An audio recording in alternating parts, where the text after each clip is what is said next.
You're listening to an archived Cabral Concept podcast. After listening to this show, check out the most up-to-date podcasts available at stephencabral.com/podcasts or search directly on iTunes. And now, welcome to the Cabral Concept, where board-certified naturopath and integrative health practitioner Dr. Stephen Cabral shares how he was diagnosed at the age of 17 with a life-altering illness and given no hope for recovery. It was only after studying and traveling all over the world did he discover how to combine ancient Ayurvedic healing practices with state-of-the-art naturopathic and functional medicine to fully rebalance the body and re-energize it with life. It's time to discover how to get well, lose weight, and finally feel alive again. And now, here's your host, Dr. Stephen Cabral. Hi, everyone, and welcome back to the show. We are about to get started with our Cabral HouseCalls. These are all of our community's questions that have come in over the past few months. We go through them one by one in the order that they come in. Questions from all around the world from our online health community. Excited to be able to see what questions come in each and every weekend. We do this on Saturdays and Sundays. If you're listening the day they debut, of course, for previous shows, you can always go back to stephencabral.com/podcast. So we answer all these questions, I would say wellness, weight loss, anti-aging, every topic in between surrounding health. And honestly, a lot of the questions, they've probably been answered in one way or another, but maybe not tweaked for the individual over the past, I think, maybe 4,000 questions we've answered now. So I do invite you to go at whenever possible to stephencabral.com/podcast and just type in your particular maybe keyword, such as I just noticed our first question has the word eczema in it. So you can type in eczema in that search bar and it might pop up for shows on that. But if you don't get your answer in that particular show, that's when you write in. You let me know what questions you have, and I'm happy to answer those. We're about 12 weeks out from answering people's questions right now. And of course, if you want same-day answers, please do feel free to write in at cabralsupportgroup.com. That is the Facebook group that will get you answers basically the same day. So that's a free offer that we like to provide for people. It's our Facebook group. If you don't have Facebook by now, you can always sign up. It's still free. And then you can just join the group. And again, we love people over there who are basically looking to make a difference in their life and hopefully pass on that information to others as well. So feel free to participate inside the group, cheer other people on, help answer their questions to the best of your ability as well. All right, let's dive into the show. The first question today is from Samantha. She writes in, "Hi, Dr. Cabral. So happy my mom turned me on to you. I will get straight to the point. I've been getting small eczema patches on my forearms the last few winters. I'm 28 years old. I'm a female. When I've never had them before, they started to show up in August 2018, a lot sooner than I was expecting. My mom brought me food sensitivity test, and lo and behold, I had a reaction to eggs, barley, and wheat. Once I cut those out, my skin cleared. 30 days later, I introduced one at a time to see the reaction, and I've been dealing with the worst flare-ups of my life ever. My skin went crazy. Both my arms became covered, and my skin was literally hot to the touch. Obviously, cut out eggs, gluten, and eventually dairy, alcohol, nightshades, legumes, and meat. My skin has finally started to calm down. I took the stool test, and I was positive for E. coli, Blastocystis Hominis, and some yeast. Starting parasite cleanse soon, and also purchase the organic acids test for more answers. My question is there a correlation between parasites, eczema, and food sensitivities? Is it possible to eventually reverse these sensitivities? My diet is so restricted right now, and I'm losing too much weight, but it is the only way to keep my skin from being on fire and extremely itchy. Thank you for all your guidance and positivity you spread daily. I know this will be a while before it's answered. I hope it can help someone else out there as well. Thank you, Sammy. Sammy, thanks so much for writing in. It's great to hear from you, and it's also amazing to hear that you did the food sensitivity test, you eliminated the foods that you were sensitive to, eggs, barley, and wheat, and lo and behold, as you said, your skin cleared up. We see this all the time with psoriasis and eczema. We see it concerning dairy. We see it concerning eggs. People don't think this, they just say, oh, it's too good to be true. No, but it is true, and it really does work. Now, here's the issue, though. There was more going on than just the food sensitivities. So you had parasites and you had bacterial overgrowth. So here's what we need to do. And here's how we get rid of these food sensitivities for good, hopefully. Most people will be able to get rid of them. Not everyone, but most. we have to get rid of this yeast and we have to get rid of the parasites. First, we do the parasite protocol. Then we do an intestinal cleanse. Okay, ideally a detox. Open up those liver pathways. Then we do the candida and bacterial overgrowth protocol with citricidal drops.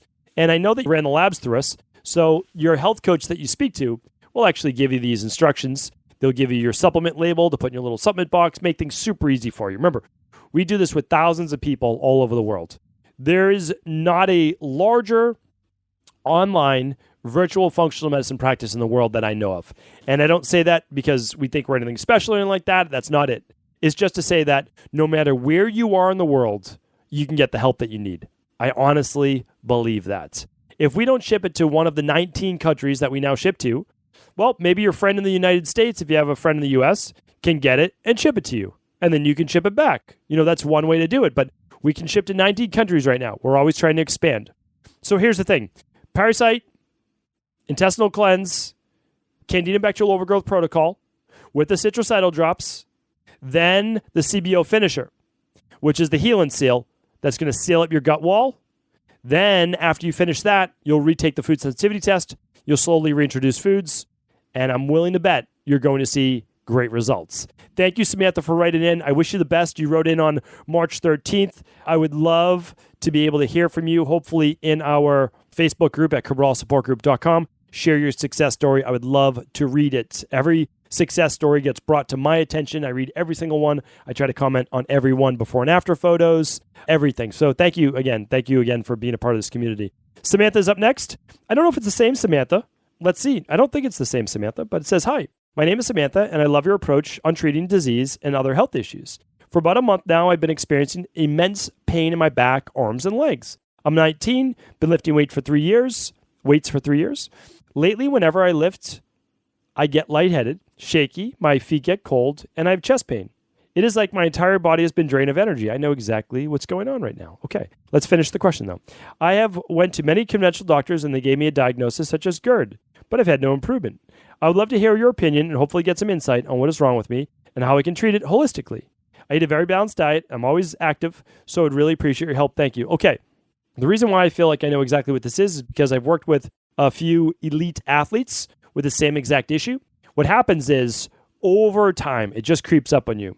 Your body gets into more of a stress. So let's say you're stressed just because of maybe you're in college and you said you're 19, you're in college, you've got to study for finals. Maybe you know, things might be going right, not right in relationships. You're stressed and you're working out and, you know, maybe you're just on the borderline of being, you know, too lean and your body becomes depleted of specific minerals. The one that I'm thinking of right now is aldosterone because as you sweat more, you lose sodium. As you're stressed more, you retain more sodium and then it gets eventually depleted because of the hormone aldosterone, which gets elevated with the, not prevalence, but the production of epinephrine, adrenaline, basically. So exercise does it, stress does it, gut issues do it. And of course, yeah, if you're on any type of acid blocker, that could certainly contribute. So my thought process right now is you might be depleted of minerals. I would love for you to run a hair tissue mineral analysis and a thyroid adrenal hormone. That's what I would run. Of course, I always recommend the big 5 because that gives you your omega-3s, it gives you your gut-based testing, everything. But if you could run 2, hair tissue mineral analysis, that's the least expensive. And then I would do the thyroid adrenal hormone after that, see what type of stress is on the body. And then for right now, if you're not doing daily foundational protocol level 2, I can't recommend that enough. Ideally, number 3 for you, daily foundational protocol level 3, so you get the enzymes to better break down your food. So we'll do that. And then, you know, you have your smoothie every morning. Ideally, I would also, every time you drink water, I would add a sea salt taste.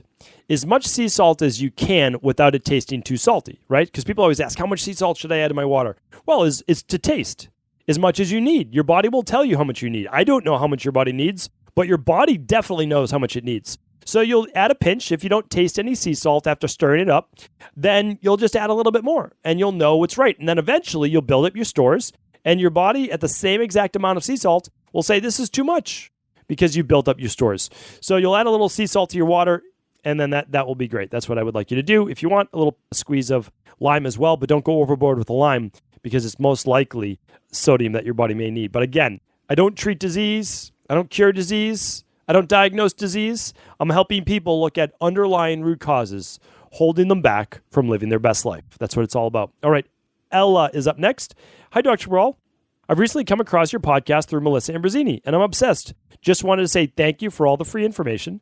My concern is this. I'm 22 years old, and I started getting gray hairs at 20 or 21. It's rapidly progressing, and I find more every day. I started to dye my hair because I'm so self-conscious of going gray so young. Everyone tells me it's a genetic, but my intuition tells me is something deeper is going on. The last 2 years of my degree, when this happened, I was stressed out of my mind, 14 hours a day, no breaks, bad sleeping, vegan for 6 years, Vata body type, some bloating, especially after meals. Can you please help me if this is a mineral deficiency or if it's hormonal based? Which test should I run? Thank you so much. Ella, easy answer.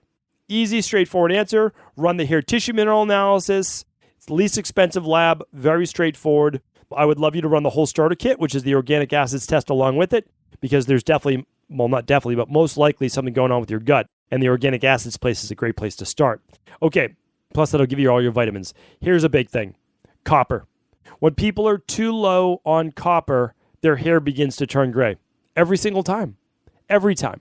So this is an easy one to run. We're going to run the hair tissue mineral analysis. It will let you know your copper levels. Okay, and stress can deplete copper as well. It's used for the thyroid. It's used for energy. It's used for oxygenation of red blood cells. Very, very important. So first, right away, I would test, and then I would buy a bottle of the balanced zinc. It's super inexpensive product. And then after you run the test, just begin taking one of those at dinner each night, along with Daily Foundational Protocol Level 3. Just right away, just, get nutrients back in your body. Because, again, I fully support anyone who's living a vegan lifestyle, eating a vegan diet, very conscious of not purchasing leather-based products, et cetera, okay? But here's the thing. There's no doubt about it. When you are vegan, it can also mean that you might be getting less protein, less amino acids. We need that. Very, very important. You might be getting less phosphorus. You might be getting less iron. You just need all of that. And so it can sometimes just be a little bit more challenging. It's not that you can't do it. You just need to be very diligent. And a lot of people that I know on a vegan diet, they simply overlook their protein requirements. They eat, unfortunately, not a ton of vegetables. They're eating more process-based foods, or they're eating more grains that aren't giving them as much of the nutrients that they need. So the Daily Foundational Protocol Level 3 will take care of that. You'll add the balanced zinc at dinner. Anytime you're under high stress, you'll add the activated B complex, one at lunch, and you'll add the adrenal soothe as needed for stress. So this will get you started. Basically, that's it. I mean, that's where I would start. Hopefully that helps, Ella. This was written on March 14th. Hannah's up next.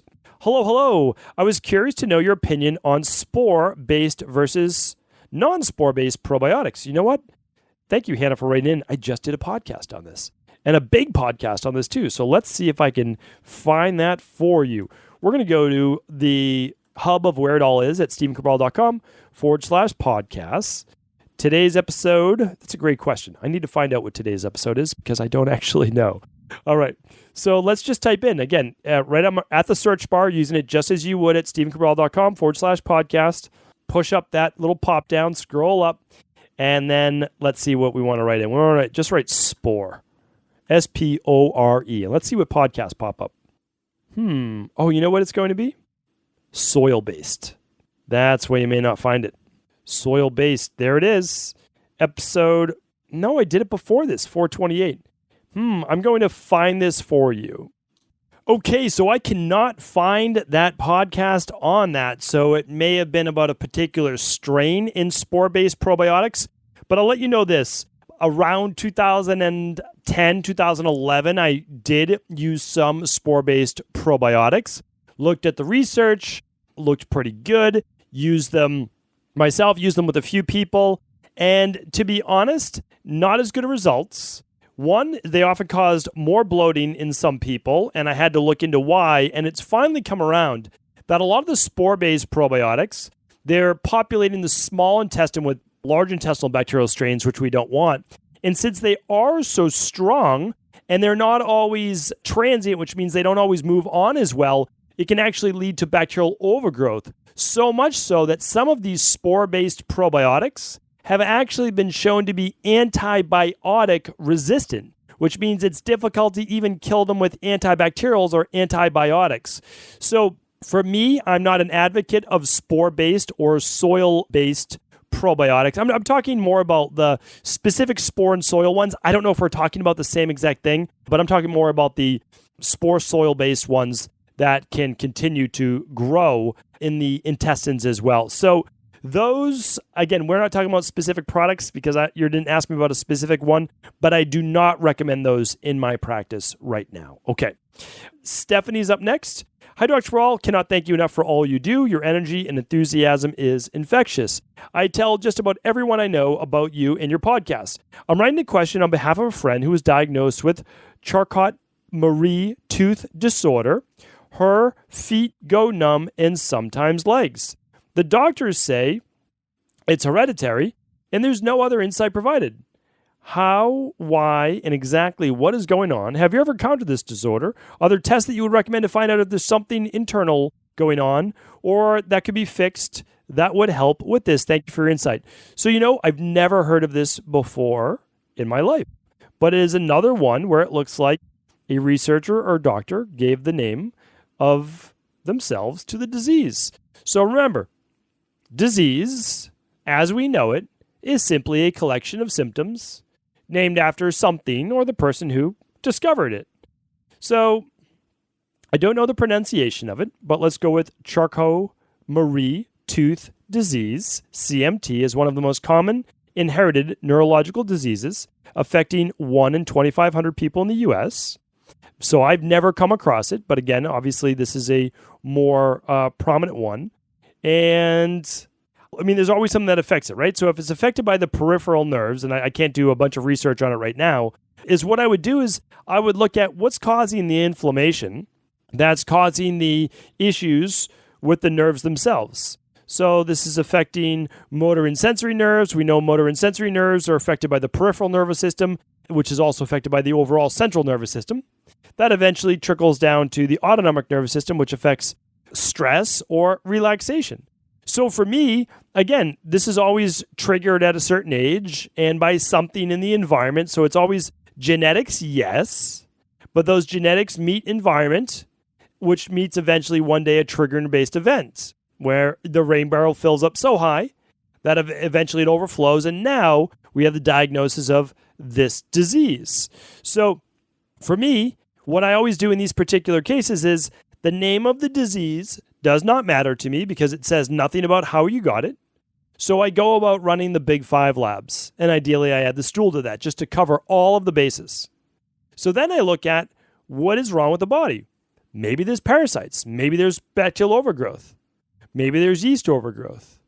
Maybe there is too higher levels of copper or heavy metals that trigger neuropathy all the time.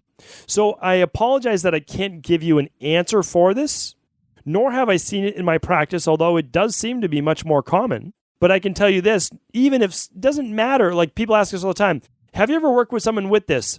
The answer is typically yes. Like this is one that stumped me for sure. However, I can tell you this, that it does not matter whether we've seen it or not because we're never treating the disease. The disease is the manifestation of your genetics, but those genetics were allowed to express themselves at 15 years old, 35 years old, 65 years old, 85 years old, because eventually you added more and more to your rain barrel, and that rain barrel eventually overflowed. Well, the reverse can also be true. We can empty the rain barrel if we figure out if you're low on B12 or B6 or folate, which all affect the nervous system, or low on zinc or low on magnesium or low on copper, all of which affect the nervous system. So again, for me, it's always looking at what are you deficient in? What are your toxicities? Because I know that a healthy body can't be sick. So that is exactly what I would do. Thank you for writing in because now I get to learn something, which is great. So thank you, Stephanie. And I will look more into that. But I can tell you for sure, run those big 5 labs, you'll figure out what's going on at an underlying root cause level. All right? And that will help the whole family, especially if this is a genetically inherited dis-ease of the body? Well, now we know for future generations, as well as this person, what we can do to keep that body healthy. Okay, Daryl's up next. Daryl's writing in, hey, Dr. Cabral, I'm a regular voluntary blood donor, but recently my blood count has been hovering around 13.5, which the nurse say is lower than normal for males. I am 34, weigh around 153, 5'6", Vata Pitta body type, really ripped, fit, no known issues. Is there anything that can be causing the low count? Is it a cause for concern? Is there any product, supplement, herb, or lifestyle recommendation I can take to boost the count? Thank you for the great work. And this is from Daryl. Okay, so Daryl, you didn't say what was 13.5 on your blood work, but just from reading, tens of thousands of labs for blood work, I'm assuming you're referring to what we call RDW. So I'm assuming that's what it is. It stands for red cell distribution width. For those that aren't familiar with that, everyone does get it on their complete blood count. It's part of the complete blood count when you run your annual blood work. I recommend everybody run their annual blood work, either with your PCP, MD, or on your own, however you want to do it, and then just have a functional medicine doctor read those labs for you, just because it doesn't matter if you're in range or not. Of course, you want to be in range, but right abutting the out of range is considered normal by conventional medicine, but anything from normal, because again, Daryl, you might have been trending in this direction, then all of a sudden now you have this low RDW number, and that's important to look at because from most labs, at least in the US, again, I don't know the exact number. I wish I knew that you did. It's between 11 and 17, but I don't know particularly if you're talking about this. A 13.5 would typically be not too bad. I mean, really, that's not too bad. If it starts to get lower, though, because I wouldn't want it lower than a 13, then I'd be looking at all of the causes for the red cell distribution width being lower. And the main reasons are, so if the number goes too low, well, first of all, if it's too high, it is not enough iron, not enough B12, or not enough folate or B6. So there's issues surrounding that for sure, right? But if it's too low a number, it could mean that you have some type of viral-based infection, some type of bacterial-based infection, or higher levels of inflammation. That's typically what that means.